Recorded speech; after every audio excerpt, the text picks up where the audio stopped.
Hello दोस्तों, नमस्कार। SMKC channel में मैं आप सब लोगों का दिल से बहुत बहुत स्वागत करता हूं। फर्स्ट टाइम विजिट किया जरूर चैनल को सब्सक्राइब कर लेना। चैनल का लिंक ऊपर आई बटन पे नीचे डिस्क्रिप्शन में मिल जाएगा। सो चलिए दोस्तों, फिलहाल इस वीडियो को स्टार्ट कर लेते हैं।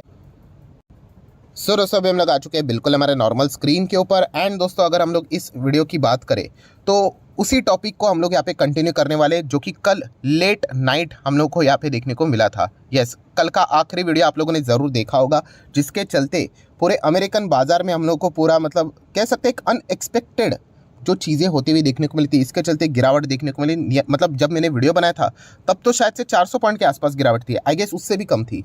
बट अगर हम लोग क्लोजिंग की बात करें तो आप देख सकते हो अमेरिकन बाजार में लगभग 0.25% की, या फिर आप बोल सकते हो 574, मतलब बहुत बड़ी गिरावट हम लोग को देखने को मिली। और एक तरफा गिरावट थी, मतलब जैसे ही वो सारी चीज़ें होती हुई देखने को मिली, राइट, उसके बाद कोई भी यहाँ पे कमबैक का मौका ही नहीं मिला। लोअर लो लोअर लो लोअर लो ही हम लोग को देखने को यहाँ पे मिल चुका है। सो इसी चीज़ से रिलेटेड अगर हम लोग बात करें तो नो डाउट आज के दिन इंडियन मार्केट का क्या परफॉर्मेंस होगा, इसके ऊपर हर किसी का अच्छा खासा फोकस था। ओपनिंग की अगर हम लोग बात करें तो एक्सपेक्टेड था कि गैप डाउन हो सकता है, वैसी कुछ चीज़ें देखने को मिली। उसके बाद बाकी की अलग अलग जो फैक्टर्स होते हैं उसके हिसाब से बाजार चलता है। बट अगर देखा गया तो यस, अमेरिकन बाजार में जो नर्वसनेस रहती है दोस्तों, ऑब्वियसली पूरे वर्ल्ड मार्केट के लिए इंपॉर्टेंट चीज़ बन जाती है। एंड आप देख सकते हो कि हमारा मार्केट भी पिछले कुछ दिनों से अच्छा कर रहा था, उसकी भी रफ्तार अमेरिकन बाजार के चलते हम लोग को कुछ हद तक रुकते हुए देखने को यहाँ पे ज़रूर मिली है। सो डेफिनेटली ये बताने का मकसद क्या होता है कि इंडियन मार्केट ने क्या करना चाहिए, मतलब इंडियन ट्रेडर ने तो फोकस रखना ही होता है, बट इन्वेस्टर ने भी अमेरिकन बाजार में क्या चल रहा है इससे रिलेटेड एक थोड़ा सा अंदाज़ा लेकर यहाँ पे रखना होता है। इसके चलते आप लोगों को पता चल जाता है कि हमारे मार्केट में भी क्या चीज़ें हो सकती है करके। सो फिलहाल अगर देखा गया तो यस, अमेरिकन बाजार में कल के दिन जो लेट नाइट हम लोग को सुपर ड्रामा देखने को मिला, जो पॉवेल जी हैं उन्होंने जिस प्रकार की पलटी मारी, एंड उसके चलते जो पूरा हड़कंप मचते हुए देखने को मिला, इसके चलते अभी बहुत सारे क्वेश्चन मार्क्स अभी यहाँ पे रेज हो चुके हैं। नो डाउट अभी मैं आप लोगों को इस वीडियो में 3 इंपॉर्टेंट डेट्स बताने वाला हूँ। डेट्स मतलब आप कह सकते हैं आने वाले बड़े इवेंट्स बताने वाला हूँ, जिसमें आप लोगों को अमेरिकन बाजार के ऊपर फोकस रखना पड़ेगा।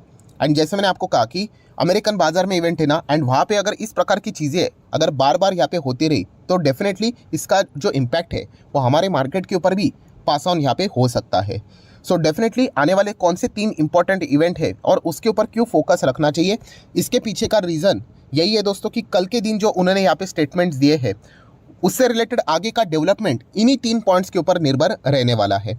सो पॉवेल जी ने कल क्या बोला था, हर किसी को यहाँ पे पता ही है कि महंगाई यहाँ पे काबू में नहीं आ रही है, एंड आने वाले समय में और भी ज़बरदस्त रेट हाइक्स यहाँ पे हो सकते हैं। एंड वो भी उन्होंने क्या बोला, हायर फॉर अ लॉन्गर, मतलब ऐसा भी नहीं कि हायर फॉर अ शॉर्टर करके। पहले तो ये चीज़ें देखने को मिलती थी कि ज़्यादा बढ़ाएंगे बट कम समय में कर देंगे, निपटा लेंगे मामले को, बट नहीं, अभी ज़्यादा भी बढ़ा देंगे और लंबी अवधि तक बढ़ा देंगे। तो इस प्रकार की कॉमेंट्रीज को ऑब्वियसली बाजार बिल्कुल भी वेलकम यहाँ पे नहीं करता। एंड सबसे वर्स्ट पॉइंट कौन सा है दोस्तों, ये चीज़ें आपको सीखने को मिल रही है, यस, अनसर्टेनिटी यहाँ पे। एंड बाजार को अनसर्टेनिटी बिल्कुल भी पसंद नहीं होती कि क्या होगा, ये क्वेश्चन मार्क वाली चीज़ें यहाँ पे रेस कर दी उन्होंने।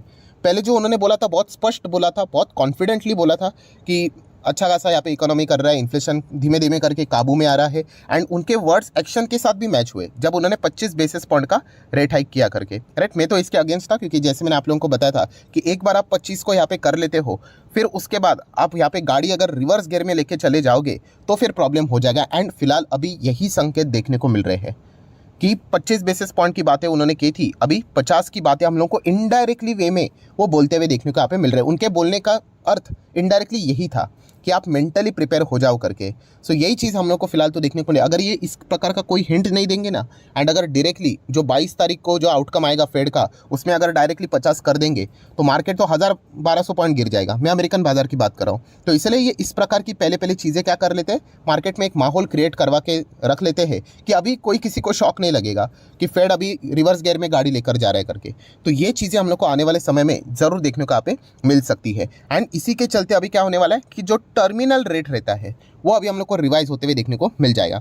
सो एक टर्मिनल रेट क्या होता है, तो जैसे कि आपको पता है कि चलो मान लीजिए कि 25 बेसिस पॉइंट का रेट हाइक किया, ठीक है, फिर उसके बाद और 25 कर लिया, फिर और 25 कर लिया, फिर और 25 कर लिया, टोटल कितना हुआ, 1% हुआ कि नहीं, राइट। सो टर्मिनल रेट मतलब मैक्सिमम कहाँ तक रेट हाइक हो सकता है, इससे रिलेटेड अनुमान लगाया जाता है। तो इसके पहले का रेट हाइक टर्मिनल रेट कितना चल रहा था पता है, 5%। एंड अभी मार्केट में ये हवा है, ऑब्वियसली ये कोई ऑफिशियल डेटा नहीं होता है, ऐसे ही अनऑफिशियली ये चीज़ें आ जाती है तो बताया जाता है कि मैक्सिमम लेवल 5.75% की बात की जा रही है। इसका अर्थ समझते हो कि अभी फिलहाल 5% के आसपास बोला जा रहा है, तो मतलब आने वाले समय में मान लीजिए अगर फेड 50 बेसिस पॉइंट का भी रेट हाइक करता है, वो कोई आखिरी रेट हाइक होने वाला नहीं है। मतलब ये पहले से अभी हम लोग को पता यहाँ पे चल चुका है कि 50 बेसिस पॉइंट के बाद भी और भी मल्टीपल रेट हाइक के लिए तैयार हो जाओ, मेंटली तैयार हो जाओ। यही चीज़ पता चल रहा है क्योंकि टर्मिनल रेट 5 से 5.75 तक अभी शिफ्ट होते हुए देखने को मिल रहा है। सो ये चीज़ें हम लोग को देखने को मिल रही है। इसके पहले भी मैंने आप लोगों को एक पॉइंट बताया था, बहुत सारे लोग सोचते भी होंगे कि इतना सा ही क्यों सरकाते हैं, 5 to 5.50 5.75 सीधा 6-7 कर दो। अगर ऐसा कर देंगे ना तो मार्केट में अफरा तफरी मच जाएगी, राइट। कोई भी अगर नेगेटिविटी भी देनी होती है ना मार्केट में तो धीमे धीमे करके देनी होती है, राइट। ऐसा नहीं कि एकदम ही शॉक दिया करके, राइट, वरना पूरा मार्केट इकोनॉमिक कोलैप्स हो सकती है, लोग पैनिक होकर मार्केट से पैसा निकाल सकते हैं। तो ये बहुत ही सोच समझ कर करना यहाँ पे पड़ता है। तो ये भी चीज़ हम लोग को देखने को मिल रही है। देन दोस्तों अगर देखा गया तो कल के दिन जो फेड पॉवेल जी की अगर हम लोग बात करें फेड के चेयर, तो उन्होंने ये बात बोलने के बाद ऑब्वियसली एक अलग लेवल का हम लोग को अनऑफिशियली वोटिंग भी देखने को मिल जाता है कि कितना रेट हाइक होगा करके।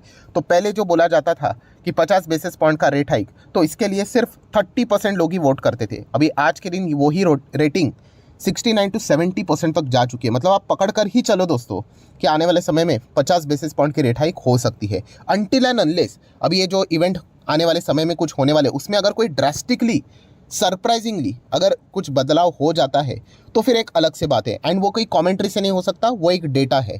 सो वो कौन सी चीज़ है, कौन से पॉइंट्स है, तो उसी के ऊपर अभी हम लोग को आना है। क्योंकि जैसे मैंने कहा कि जो होना था वो तो कल हो गया, उनकी जो कमेंट्री थी वो तो उन्होंने बोल दिया। एंड उससे उनके बॉडी लैंग्वेज से तो ये पता चल गया कि आप 50 BSP के लिए यहाँ पे मेंटली रेडी हो जाओ। अभी क्या इसमें कोई बदलाव हो सकता है कि वो 50 बेसिस पॉइंट तो बोल रहे हैं बट फिर भी 25 ही कर ले? तो जैसे मैंने कहा कि ये आने वाले जो 3 डेटाज है इनके ऊपर, 3 नहीं बोल सकते हम लोग, 2 ही बोलना चाहिए, आप चाहो तो 2 पकड़ लो। ये 2 डेटा है, इसी के ऊपर सब कुछ अभी खेल निर्भर है।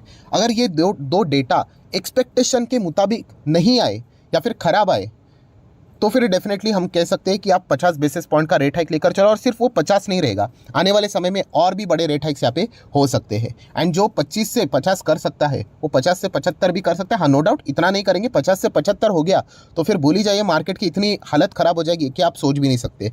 बट इतना तो पता चला है दोस्तों कि जो सारी चीज़ें देखने को मिल रही है कि इसके चलते जो फेड है उनको इन्फ्लेशन प्रॉपरली कंट्रोल नहीं हो रहा है। ये एक साफ साफ इंडिकेशन मिल चुका है। जब भी आप पीछे जाते हो रेट हाइक के मामले में और वो भी इतना क्विकर वे में, तो ये एक क्लियर इंडिकेशन यहाँ पे रहता है। ठीक है, अभी आ जाते हैं इंपॉर्टेंट डेट्स के ऊपर। सबसे पहले दोस्तों फ्राइडे, यस इसी हफ्ते की फ्राइडे की बात अगर मैं करूँ तो जॉब लॉस क्लेम का डेटा सामने आएगा। वीकली डेटा ये आता रहता है एंड इससे हम लोगों को पता चल जाता है। अभी देखा गया तो ये सुनने के लिए अजीब लगता है, जैसे कि मैंने आपको कहा कि हमें आम आदमी के हिसाब से नहीं सोचना है, हमें फेड के हिसाब से सोचना है। फेड क्या चाहेगा कि ज़्यादा से ज़्यादा लोगों की नौकरियां चली जाए, ये फेड चाहेगा, ताकि लोगों के पास पैसे ना बचे। अगर पैसे नहीं बचेंगे तो वो खर्च नहीं कर पाएंगे, तो ऑटोमेटिकली थोड़ा सा इन्फ्लेशन कंट्रोल हो जाएगा। सुनने के लिए अजीब लगता है बट यही फैक्ट होता है। सो ये डेटा देखना इंपॉर्टेंट रहेगा कि कितने सारे लोगों की नौकरियां जा चुकी है एंड कितने सारे लोगों को नौकरियां मिली है। एंड अगर ज़्यादा नौकरियां जाती है, जॉब लॉस अगर ज़्यादा होता है, तो फेड थोड़ा सा मतलब हम कह सकते कि रिलैक्स हो सकता है, एक बार विचार कर सकता है कि क्या गाड़ी रिवर्स गियर में लेकर चले जाना चाहिए या नहीं। बट अगर फ्राइडे के दिन अगर ये हुआ जॉब लॉस क्लेम का डेटा उम्मीद से अगर मतलब बहुत ही अच्छा आया, लोगों को नौकरियां मिल रही है, तो फिर आप पकड़ कर चल लेना कि फेड को तो फिर ऑप्शन नहीं है, उनको गाड़ी रिवर्स गियर में डालनी ही पड़ेगी, 25 से 50 जाना ही पड़ेगा। सो एक बहुत बड़ा इंडिकेशन रहने वाला है। तो फ्राइडे का दिन ये एक आप चाहो तो नोट करके आप रख सकते हो। देन अगर देखा गया दोस्तों तो उससे भी बड़ा दिन आने वाला है दोस्तों, आप सभी लोगों को पता है मार्च में, अभी 12 या फिर 13 मार्च के आसपास रहेगा CPI का डेटा, मतलब इन्फ्लेशन, महंगाई का डेटा। ये तो मतलब प्योर कोर डेटा है। एक बार जॉब लॉस का डेटा भी चल जाता है बट ये वाला डेटा क्या है, महंगाई कितनी चल रही है।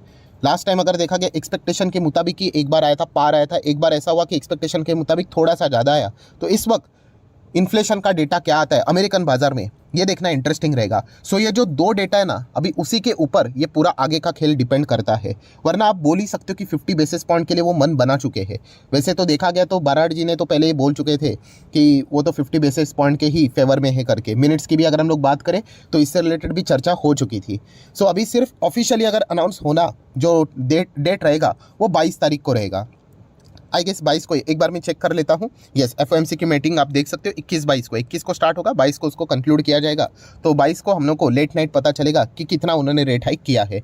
सो अगर देखा गया तो जैसे मैंने कहा कि 50 के लिए रेडी हो जाओ, एंड इसमें अगर कोई बदलाव हो सकता है तो ये दो डेटा के ऊपर फोकस रखना पड़ेगा। अगर इसमें कोई बहुत ही ड्रास्टिकली चेंज हुआ कि लोगों की बहुत सारी नौकरियां चली गई एंड सीपीआई में इन्फ्लेशन का डेटा, इन्फ्लेशन ज़बरदस्त गिर गया, तब जाके शायद से अमेरिकन बाजार में करवट बदल दी जाए, क्योंकि फिर लोग सोच सकते हैं कि शायद से फिर इस वक्त 50 नहीं, फिर वापस 25 ही बेसिस पॉइंट का रेट हाइक करेगा। पर अगर ये डेटा उम्मीद के मुताबिक अगर नहीं आए, खराब आए, तो फिर मतलब आप 22 तारीख को भी इंतजार करने की कोई ज़रूरत नहीं। वो तो जस्ट एक मतलब बोलते हैं ना फॉर्मेलिटी रहेगी, उसके पहले ही बैंड बज जाएगी अमेरिकन मार्केट की। तो ये देखना इंटरेस्टिंग फैक्टर अभी आने वाले समय में यहाँ पे हम लोग को देखने को मिलने वाला है। एंड प्लस उसी के साथ साथ रिसेशन की बातें यहाँ पे की जा रही है। ठीक है, वो तो सारी चीज़ें यहाँ पे चलती है, टेक्निकल रिसेशन आएगा नहीं आएगा, अभी तक तो ऐसी कुछ चीज़ें देखने को नहीं मिल रही। बट येस, अमेरिकन मार्केट को कोई फोकस में रखना है, क्योंकि आप देख सकते हो अमेरिकन मार्केट और इंडियन मार्केट का जो चार्ट पैटर्न है वो बिल्कुल हम लोग को मैच खाते हुए देखने को मिल जाता है। हाँ, थोड़ा गैप रहता है, ये हमारा इंडियन मार्केट है, थोड़ा ऊपर की साइड पे चल रहा है, अमेरिकन बाजार लार्ज कैप है, थोड़ा सा नीचे ही चलता है।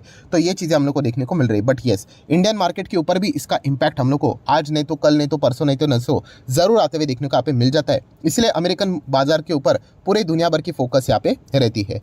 सो देख लेते हैं अभी अमेरिकन बाजार में आगे यहाँ पे क्या होता है। ये दो इंपॉर्टेंट इवेंट आपको बताया है, जॉब लॉस क्लेम का डेटा एंड सीपीआई का डेटा, उसके ऊपर अभी हम लोगों का फोकस यहाँ पे रहना चाहिए। उसके हिसाब से अमेरिकन बाजार का डायरेक्शन एंड फिर पूरे दुनिया भर के बाजार का डायरेक्शन, और उसमें ही हमारे निफ्टी का भी डायरेक्शन हम लोग को देखने को यहाँ पे मिल जाएगा। सो आशा करता हूं दोस्तों वीडियो हेल्पफुल लगा होगा तो जरूर लाइक एंड शेयर कर देना। एंड डीमैट अकाउंट अभी तक ओपन नहीं किया तो लिंक नीचे डिस्क्रिप्शन में 25 वीडियो की लिस्ट बिल्कुल फ्री ऑफ कॉस्ट मिल जाएगी। आपका नाम कौन सा अकाउंट आपने लिंक के थ्रू ओपन किया है प्रॉपर्ली कमेंट सेक्शन में बता देना। तो हफ्ते भर के अंदर सारे लेक्चर्स मेरी साइड से फ्री ऑफ कॉस्ट प्रोवाइड कर दिए जाएंगे, ताकि आप शेयर मार्केट को आसान भाषा से सीख सको। So that's it, thank you very much दोस्तों, we will be meeting our next video. तब तक के लिए बाय बाय।